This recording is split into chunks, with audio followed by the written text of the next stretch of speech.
कोई व्यक्ति हमारा कितना भी सगा क्यों ना हो, अगर वह व्यक्ति राष्ट्रीयता को क्षति पहुंचा रहा है तो उसका जवाब देने के लिए भी समाज को तैयार करना होगा। अपने स्वार्थ के लिए देश को नुकसान पहुंचाना, महापुरुषों के प्रति अपमानजनक टिप्पणी करना, जब समाज में जाति के नाम पर बांटने के दुष्प्रचार किया जा रहा हो, दुष्प्रवृत्ति पैदा हुई हो, अपने स्वार्थ के लिए देश को नुकसान पहुंचाना, अपनी परंपरा को कोसना, विरासत को अपमानित करना, महापुरुषों के प्रति अपमानजनक टिप्पणी करना, यह राजनीतिक स्वार्थों के लिए भी और साथ साथ स्वयं दूसरों के बहकावे में आकर के भी साथ ये उत्तरदायित्व हमारे मठ मंदिरों के ऊपर आ जाता है कि वह फिर से राष्ट्रीय चेतना को जागरूक करने के लिए अभियान को आगे बढ़ाएं,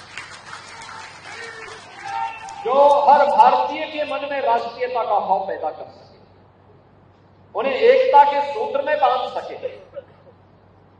क्योंकि मैं बार बार इस बात को देखता हूं, क्या उठा करके देखिए, जब भी हम बटे थे तो कटे थे।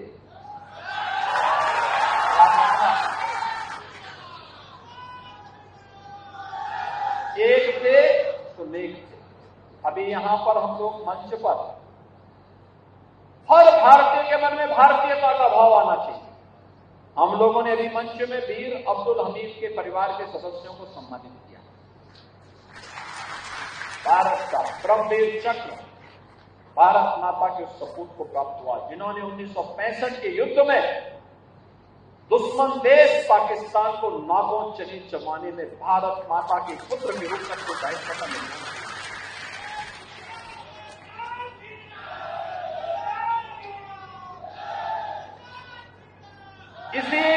इसी जनपद का सौभाग्य है,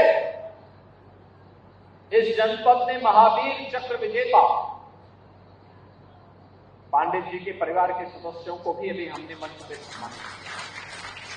और देश के अंदर सर्वाधिक सैनिक देने वाला गांव गहमर भी इसी जनपद में है। सर्वाधिक हर नागरिक को इससे गौरव की अनुभूति करनी चाहिए कि हम इस जनपद में हैं, जो देश के लिए सर्वाधिक सैनिक देता है एक गांव। गांव में अगर आप देखते हैं तो एक गहमर है और एक बुलंदशहर में गांव है। बहनों और भाइयों, ये हमारा राष्ट्रीय दायित्व बनता है और उस दायित्व के लिए हम लोग हमेशा भगवान श्री कृष्ण की इस वाणी को, उनके इस उपदेश को अपने जीवन का हिस्सा मानते हैं कि परित्राणाय साधूनाम विनाशाय च दुष्कृताम्। सज्जनों का हर हाल में संरक्षण होना चाहिए। इसके लिए विकास के कार्य भी होने चाहिए। मठ मंदिरों के पुनरुद्धार के लिए भी सहयोग किया जाना चाहिए। अपने पूज्य संतों की, ऋषि मुनियों की परंपरा पर गौरव की अनुभूति करते हुए उस क्षेत्र के विकास में भी सरकार कुछ योगदान दे सकती है तो हमारा गौरव होता है। संस्कृत के शिक्षा के प्रचार प्रसार में योगदान देने के लिए सरकार पूरी प्रतिबद्धता के साथ कार्य कर रही है, लेकिन साथ साथ अपराध और अपराधियों, माफिया और माफिया प्रवृत्ति के तत्वों के लिए जीरो टॉलरेंस की नीति के तहत भी कार्य करने का कार्य सरकार कर रही है, क्योंकि इसके बगैर कुछ नहीं हो सकता।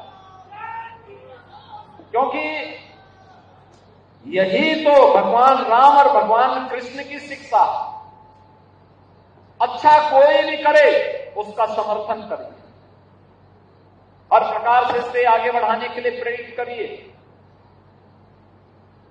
इसके लिए परिवार से ऊपर उठकर, परिवारवाद से ऊपर उठ करके, जाति से ऊपर उठ करके, क्षेत्र से ऊपर उठ करके, भाषा से ऊपर उठ करके हमें एकजुट होकर के कार्य करना होगा।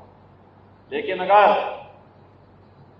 कोई व्यक्ति हमारा कितना भी सगा क्यों ना हो, अगर वह व्यक्ति राष्ट्रीयता को क्षति पहुंचा रहा है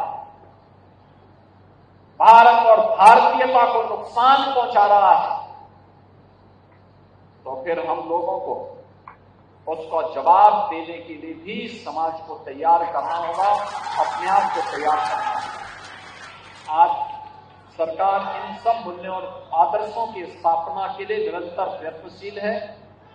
आज ये मेरा सौभाग्य है कि 900 वर्षों की आध्यात्मिक विरासत, उच्च आध्यात्मिक विरासत के प्रतीक हमारा ये सिद्ध पीठ हत्याराम मठ में आज मुझे यहाँ पे दर्शन करने, पूजन करने का सौभाग्य प्राप्त हुआ।